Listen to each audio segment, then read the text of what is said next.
I think rates will average 7. I think transactions will probably be 3.7. So again, I think 2025 is going to suck. You want the rainbow or the cherry at the end of this? I think 2026 is going to pop 30% higher. So again, I think we have one last horrible year. And again, if people want to see why I have this opinion, go back and look at my 53-year spreadsheet.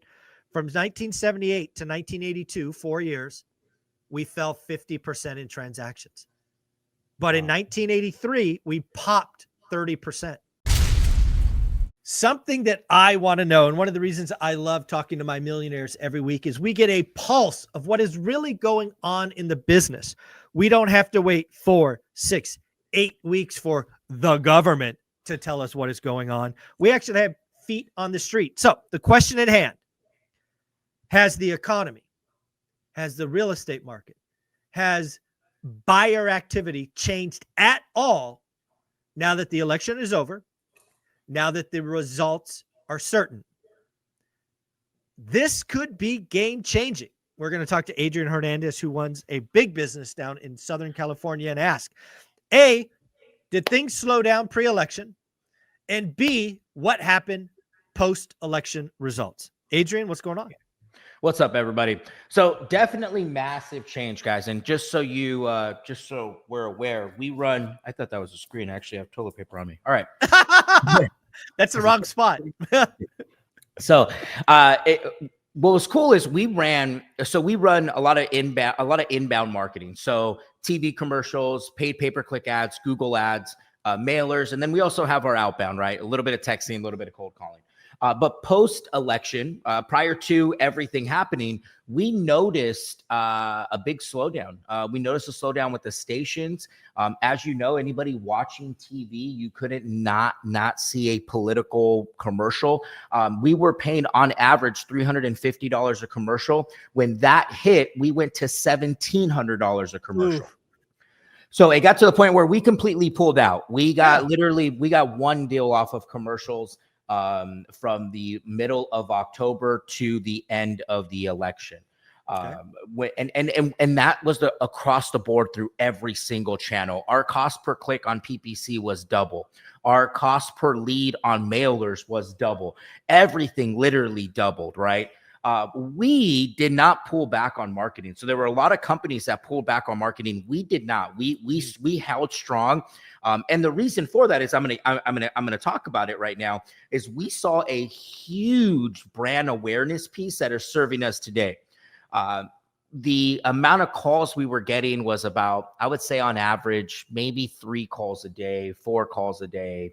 4 calls a day was a good day prior to the end of the election. Yeah, and again, this is what we were seeing. Again, thankfully, we called this early. We told people it was happening.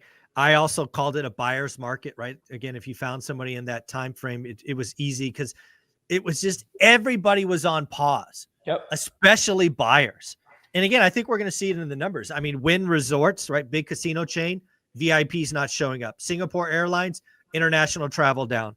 You know, we're seeing that there was a legit 4, 6, 8 weeks where everybody pulled back. But again, it's now over. Yeah, it's now certain. So we are recording this 8 days after the election.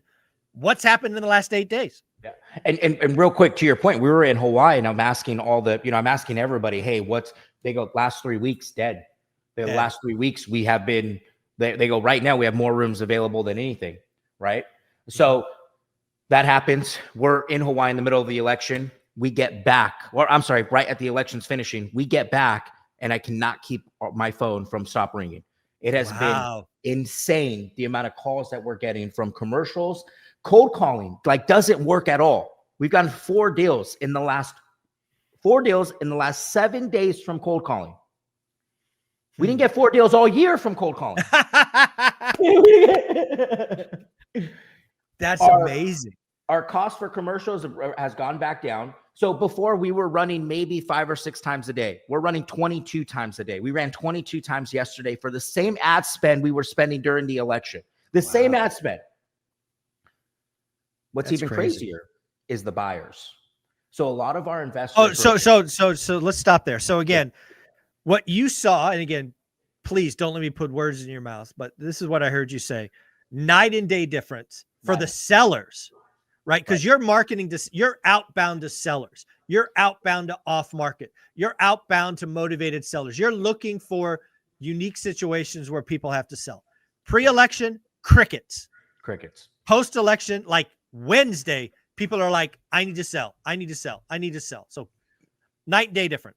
Our acquisition guys, their follow-up, they didn't have to do follow-up. Everybody they were following up on was calling them saying, hey, we're ready. Get me out of here. Either A, get me out of here, or B, I'm so excited. Let's do it. Right. There was so many emotions right after that, but they were all calling because they were all waiting. And we're seeing both sides of the emotion. We're seeing this is terrible, sell now, and this is awesome, buy more. Yeah, because that's the other side of the equation is buyers. And again, you're dealing with cash buyers. A lot of your stuff doesn't go conventional, right? You're selling to cash buyers, DSCR loans, stuff that's quick, right? Hard money. Right. So again, a lot of buyers, because again, this is what the service, like when I go back to Wynn Resorts, right? The fact that a casino has less VIPs coming is a clear sign that the rich are pulling back the people with money. And again, what you're saying is the buyers are like, game on. Interesting.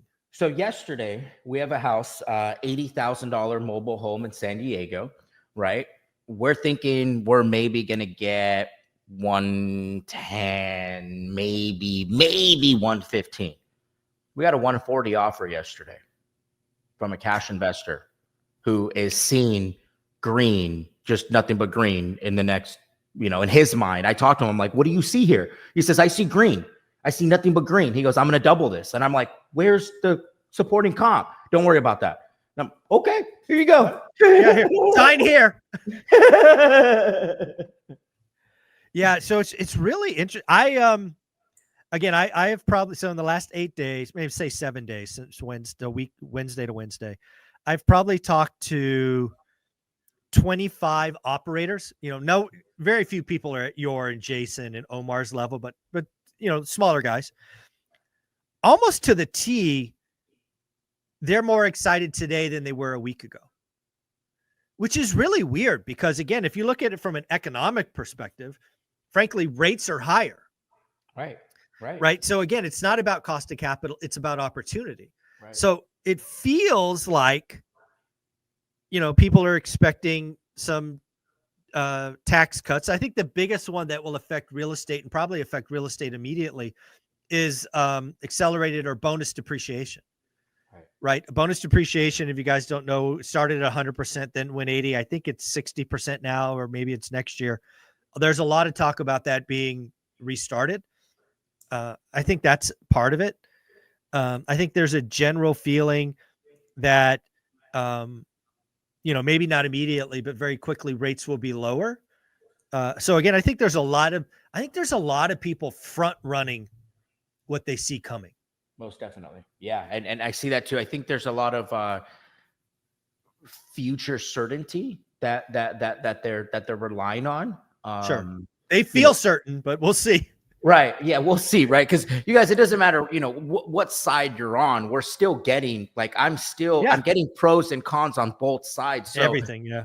But what we are seeing is a little bit of fresh air of certainty. I don't know if those are the right words, but that's what I'm getting from a lot of the investors that we're talking to that are showing them to the house, is that a lot of investors that were literally sitting on the sidelines and they're like, okay, hey, we weren't going to go in, but we're going to go in now.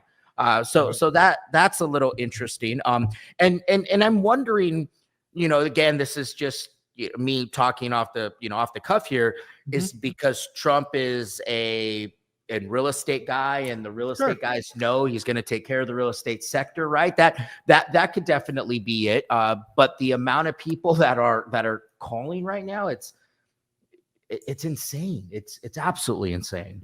So it is. Again, and we're just in the real estate sector. I'm hearing this in small business, right? One of the guys I talk to every week is in the small business area. There does seem to be, I don't know, I'll call it a renewed excitement about opportunity. Yeah. And, the real crazy thing about the U.S. economy is it is a lot about expectations. And if the consumer, right, us generally feels more opportunistic, it's a self-fulfilling prophecy. It just is. You're right. So pretty crazy. Yeah, I couldn't agree with you more. And if anything, I'm excited. I'm seeing these numbers. For me, somebody that's inside of marketing, that all I'm doing is looking at our cost per lead. I'm really excited about it because we're finally going to get back down to normal. But like we just said a couple of minutes ago, guys, we don't know. So, don't be too far over. Don't be so certain. Let me go. Let me go one step further than that, because again, one of the things that set me off like 8 weeks ago is I was listening to Ryan Pineda talk about his expectations for 2025. And Ryan Pineda and I are friends. I actually interviewed him a week after he did this video. So this is all on record. People can go back and look at it. I was like, Ryan, you seem to be building your business that you expect 5.5% mortgage rates. And to be fair, he did this when rates were 6.1. Right. I would say most of the experts were in Ryan's camp. So it made perfect sense. As everybody knows, hopefully by now, I was not in that camp. I was one of the oddballs going, ooh, that's a bad idea, because if you build a model for 5.5%, the outcome of that is you expect demand to be reinvigorated. So again, supply moves faster, days on markets fall, transactions increase exponentially at 5.5% mortgage rates. We know that empirically. We have multiple data points to say anything below 6, demand explodes. Right. My problem with that strategy, as I shared with Ryan on video, is like, dude, that's a one-sided bet. That's like red or black in roulette. Right? What happens if it goes the other way? You lose everything. Because if you assume 5.5, you overbuy. You buy too many fixers. You take on too much capital. You take on too much expensive debt. And if rates don't go to 5.5 and they're 6.5, and again, what do we know about 6.5 and higher? Demand falls off a cliff. Yep. So, I mean, I don't want to. I would not bet my portfolio on a 50-50 bet. It's 100% not. Crazy. And it's funny you bring this up. I was having this conversation about the burst strategy. And I had a couple of friends that were like, dude, I'm buying rates. And I'm like, but what if they don't, guys? I get it. But what if they don't? How tight are you buying that deal? Well, we're buying it just enough to be able to get out of it. Don't buy it. Don't buy it. Wrong. Don't buy it. Dude. Oh, thank you. This is not the time for skinny deals. No. Again, if you gave me a crystal ball and I could see the future, you gave me some future almanac, back in future stuff, and we knew rates were 5.5 in June, of course. Right. You buy ahead, you use that to your advantage. Right. Guess what, folks? No time machines here. That's not how it works. And I am on I did this morning. Oh, here, this might blow your mind. Here, I'll blow your mind. So I think in 2024, the year that we're in right now, we're going to do about 3.85 million existing home sales. So by all accounts, a horrible year. Right. Most definitely compared to what we have. Yeah. The 2021 for the record was 6.1. So again, 3.9 round number, horrible, right? Terrible. 2025, my opinion, worse. I believe I think rates will average 7. I think transactions will probably be 3.7. So again, I think 2025 is going to suck. You want the rainbow or the cherry at the end of this? I think 2026 is going to pop 30% higher.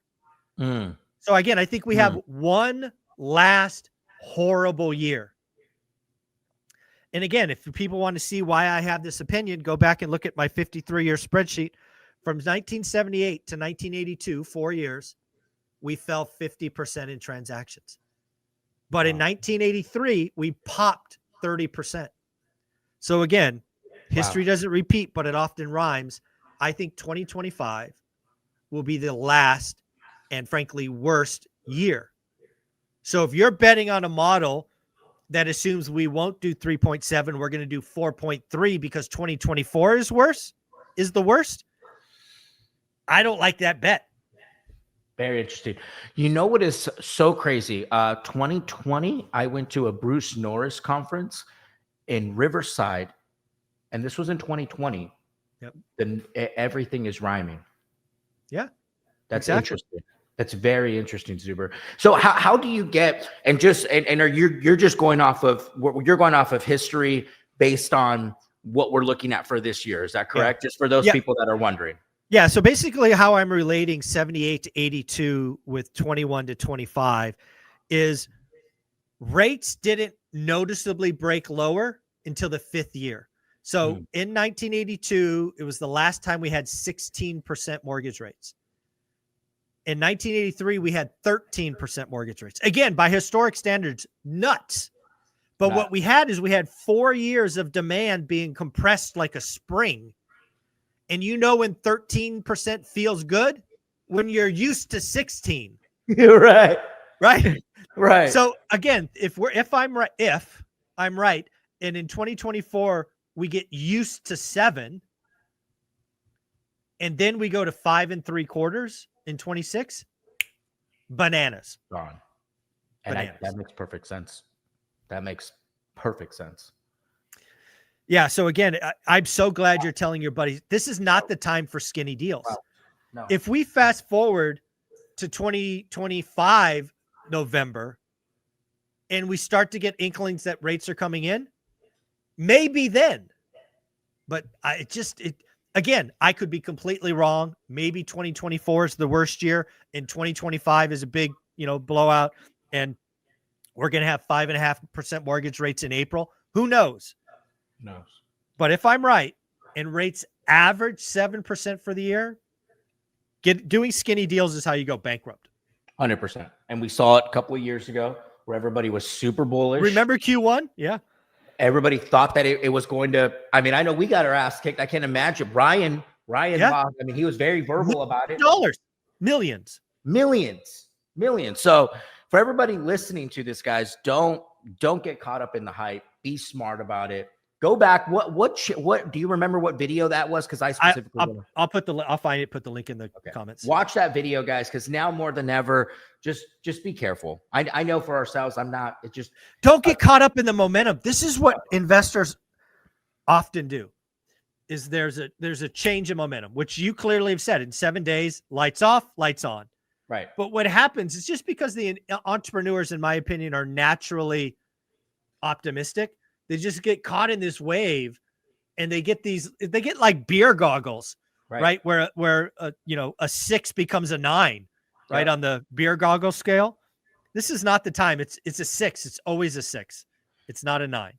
Control the impulsive behaviors, guys. Control the impulsive behaviors. Control the downside. It's downside protection. So good. So good. If anybody is listening to this, guys, this is the key. Do not be dumb.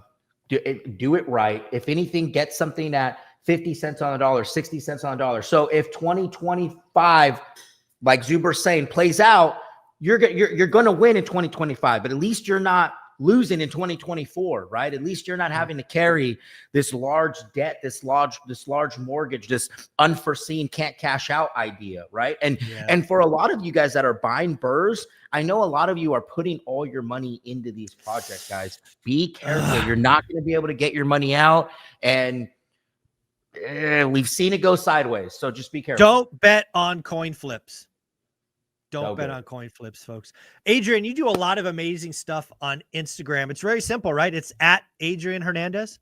At Adrian Hernandez, guys. I've taken a little content break. I'm enjoying my real life, but I'll be back. Good for you. Hey, you could always document your real life. We love those pictures. That's what I'm doing is more raw content. After I filmed that cold plunge video of me damn near dying, everybody was like, dude, we need more of this. And I'm like, you're right. That doesn't exist. So yeah. I love it. So tell me, I haven't seen that video. So let's take a right turn.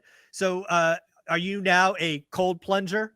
I have not bought into it. I have it. I understand the health benefits. Let me tell you that. I understand the health benefits. When I got in it, I'm not a naturally cold water, let me change my verbiage. I like hot. I hate cold. Yeah, me too. Like I'd rather be in warm weather all day long, right? So it was. I'll take hot weather over cold weather. Forget warm. Yeah, exactly, right. I'm just gonna say it. I was a capital B little child in that little thing right here. Let me show you guys it because it's so good. Yeah, well, It while is you so, pull it up, Jason Pritchard, a guy both of us respect, he is a cold plunge fanatic. He does it a yeah. couple of times a day, or up to a couple of times a day. He swears by it. And I understand it because when you get out of it, I have never felt more amazing in my life. My attitude changed. Like my wife was like, "Go back in the cold plunge. Go back." I love you, honey. I remember why. But outside of that, Jesus Christ. How long were you in? 10 seconds. You were a little bee. It was so tough. Yeah, let me show you guys this. All right. Oh, it's all right. hilarious. Yeah, I see it. Oh, how cold was the water? Like 40 degrees. Oh, that's nuts. But you got to hear the voice. The voice is hilarious. It sounds like I'm giving birth.